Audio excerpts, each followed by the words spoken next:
Yes, very good morning to all of you. English classes में आप सबका स्वागत है।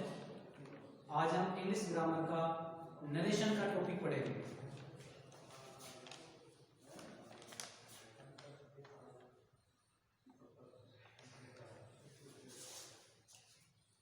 नरेशन क्या होता है? देखो, आप लोगों ने डायरेक्ट और इनडायरेक्ट का नाम सुना है। डायरेक्ट और indirect, these are the parts of narration. जिसे नरेशन को दो भागों में बांटा है, डायरेक्ट नरेशन और इनडायरेक्ट नरेशन। देखो, दो चीजें होती है। जैसे मान लीजिए मैं अभी आप लोगों से कहता हूं कि कल की कॉलेज की छुट्टी रहेगी या कल का कॉलेज का अवकाश रहेगा, तो ये बात छुट्टी रहेगी, मैं एग्जाम्पल बता रहा हूँ। कभी कल छुट्टी पे रहो, जैसे मैंने आपसे कहा कि कल का आपका अवकाश रहेगा, तो ये बात मैंने सीधे आपसे कही है, तो ये हो गया हमारा डायरेक्ट नरेशन। अब मान लीजिए आप में से कोई स्टूडेंट आज कॉलेज नहीं आया है, तो आप उसको जाके बताओगे, तो आप क्या कहोगे? आप ये तो कहोगे कि सर ने हमसे कहा था कि कल की हमारी छुट्टी रहेगी, यही बोलोगे ना। तो देखो, जिस मैंने आपसे कहा कि कल की आपकी छुट्टी रहेगी, ठीक, ये तो मैंने कहा, ये हो गया हमारा डायरेक्ट नरेशन। और आप इस मेरी बात को किसी अन्य व्यक्ति को बता रहे हो, तो आपने क्या कहा कि सर ने हमसे कहा था कि कल की हमारी छुट्टी रहेगी। तो मैंने ये जो शब्द कहे कि कल की तुम्हारी छुट्टी रहेगी, तो तुम्हारे शब्द को तुमने किस में बदल दिया? हमारी छुट्टी रहेगी। तो ऐसे ही इंग्लिश में अपने प्रोनाउन चेंज होंगे। प्रोनाउन की टेबल में आपको ऑलरेडी बनवा चुका हूँ एक्टिव पैसिव पढ़ते समय, वही टेबल इसमें काम आएगी आपको। उसमें तो क्या दो ही चीजें अपनी काम आई थी, फर्स्ट फॉर्म और थर्ड फॉर्म।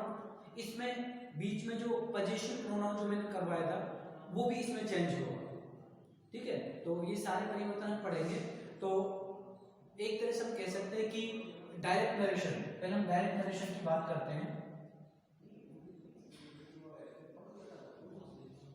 तो डायरेक्ट नरेशन का अर्थ क्या हो गया कि वक्ता या डोवर या सब्जेक्ट के द्वारा कहा गया कथन, जैसे हिंदी वक्ता कहो, डोवर कहो, ठीक है, डोवर कहो या सब्जेक्ट कहो, उसके द्वारा कहा गया कोई भी कथन या फैक्ट, जो भी उसने बात कही है, वो हमारा कहलाता है डायरेक्ट नरेशन। अब हम बात करते हैं इनडायरेक्ट नरेशन की, कि इनडायरेक्ट नरेशन क्या होता है कि वक्ता, डोवर या सब्जेक्ट या कोई पर्सन, उसके द्वारा कहा गया कथन को जब हम अपने शब्दों में कहते हैं, वक्ता के द्वारा कहे गए कथन को जब हम अपने शब्दों में कहते हैं, परंतु वाक्य का अर्थ परिवर्तन नहीं होना चाहिए। जैसे अभी मैंने आपसे कहा, मैंने भी आपसे यही कहा है कि कल का आपका अवकाश रहेगा, और आपने भी अपने फ्रेंड को यही बताया कि कल की हमारी छुट्टी रहेगी या कल का हमारे कॉलेज का अवकाश रहेगा, तो अर्थ तो दोनों को एक ही निकला है। तो ये डायरेक्ट नरेशन क्या होता है कि जब वक्ता के कथन को ज्यों का त्यों, एज इट इज, ठीक है, एज इट इज, जब वक्ता के कथन को एज इट इज, ज्यों का त्यों कहा जाता है, वो हमारा कहलाता है डायरेक्ट नरेशन। और जब हम वक्ता के कथन को अपने शब्दों में कहते हैं, परंतु वाक्य का अर्थ परिवर्तन नहीं होना चाहिए, वो हमारा कहलाता है इनडायरेक्ट नरेशन। अब इसमें हम आगे देखते हैं। यस, अब इसकी तो कुछ टर्म्स है, उनके बारे में पढ़ेंगे। जैसे एग्जांपल आपके सामने है, वंदना सेड टू गायत्री, ये कोमा और ये inverted comma, I am going to college, मैं कॉलेज जा रही हूँ। अब हम इसमें देखेंगे, ये हमारा कहलाता है कोमा और ये कहलाता है इन्वर्टेड कोमा, ठीक है। तो कोमा और इन्वर्टेड कोमा के जो बाहर का जो भाग है, ये पूरा कहलाता है हमारा रिपोर्टिंग स्पीच। क्या कहलाता है? Reporting speech. ऐसे कोमा और इन्वर्टेड कोमा के अंदर का जो पूरा भाग है, ये वाला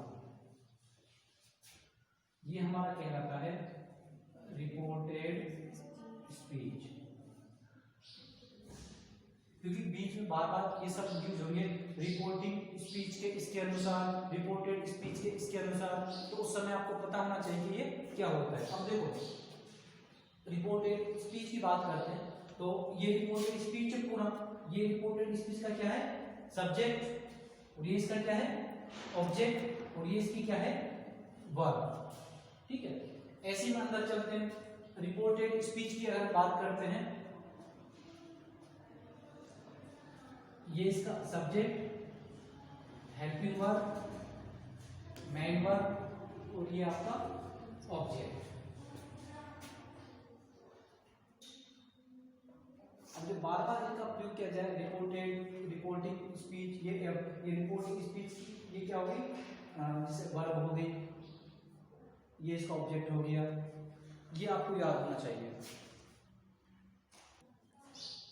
यस, अब हम देखेंगे कि डायरेक्ट से इनडायरेक्ट में बदलने के नियम, कि सिंपल सेंटेंस को, अभी हम सिंपल सेंटेंस के बारे में बात करेंगे, बाद में फिर इंपेरेटिव, इंटरोगेटिव, एक्सक्लेमेटिव सेंटेंस। तो सबसे पहले कि सिंपल सेंटेंस का इनडायरेक्ट नरेशन कैसे बनाते हैं। तो देखो सबसे फर्स्ट जो रूल है, जैसे अभी मैंने आपको बताया कि वाक्य में आपको या तो कोमा या ये क्या होता है, इन्वर्टेड कोमा।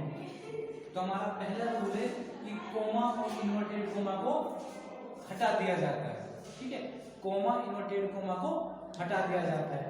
और अभी हम सिंपल सेंटेंस की बात कर रहे हैं, तो सिंपल सेंटेंस क्या है, कोमा इन्वर्टेड कोमा को हटाकर वाक्य को दैट से जोड़ दिया जाता है। तो फर्स्ट तो हमारा हो जाएगा कोमा इन्वर्टेड कोमा को हटाकर वाक्य को किससे जोड़ना है, दैट से जोड़ना है। सेकंड नंबर हम रिपोर्टिंग स्पीच की बात करते हैं। ठीक है, रिपोर्टिंग स्पीच में जैसे आपको अभी मैंने लिखवाया, जैसे वंदना से गायत्री, तो टू का प्रयोग किया गया था। तो जो टू जो दे रखा है, ये इसको इनडायरेक्ट बनाते समय ये क्या हो जाता है, रिमूव हो जाता है। रिमूव हो जाता है मतलब हटा दिया जाता है। केवल आगे जो हम पढ़ेंगे, जो सजेशन वाले जो सेंटेंस होते हैं, वो उसमें सजेस्टेड और प्रोपोज के साथ टू का प्रयोग किया जाता है, वो एक अलग आएगा। बाकी सभी सेंटेंस में टू को हटा दिया जाता है। तो ठीक है, ये टू हट जाएगा।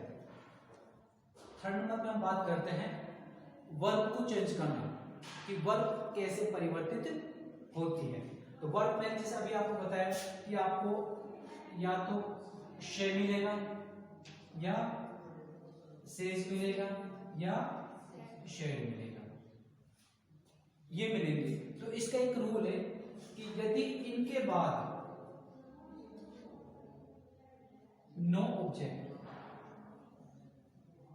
मतलब कि इनके बाद वाक्य में अगर ऑब्जेक्ट नहीं दिया गया है, ठीक है, अगर ऑब्जेक्ट नहीं दिया गया है, तो इनमें नो चेंज, कोई परिवर्तन नहीं किया जाता है। ठीक है, जैसे ऐसा है ही से कोमा इन्वर्टेड कोमा, ये he says coma inverted coma, तो ऑब्जेक्ट नहीं दे रखा है। तो यदि इन वर्ब के बाद में ऑब्जेक्ट नहीं दिया गया है, तो इनका इनडायरेक्ट बनाते समय इनमें कोई परिवर्तन नहीं होगा, सेम एज इट इज रहेंगे। और अब इसी में हम थोड़ा आगे देखते हैं।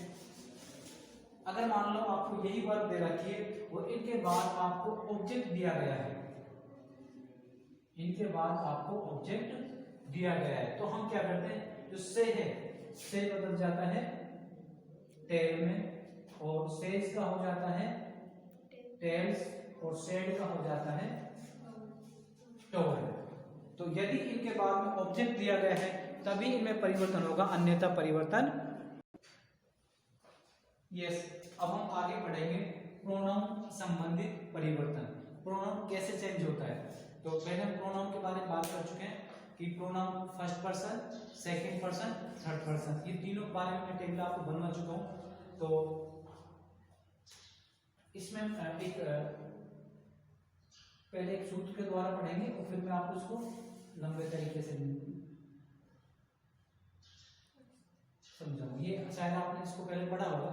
देखो, एक्स का मतलब होता है सब्जेक्ट ओ का मतलब ऑब्जेक्ट, तो एन का मतलब होता है नो चेंज।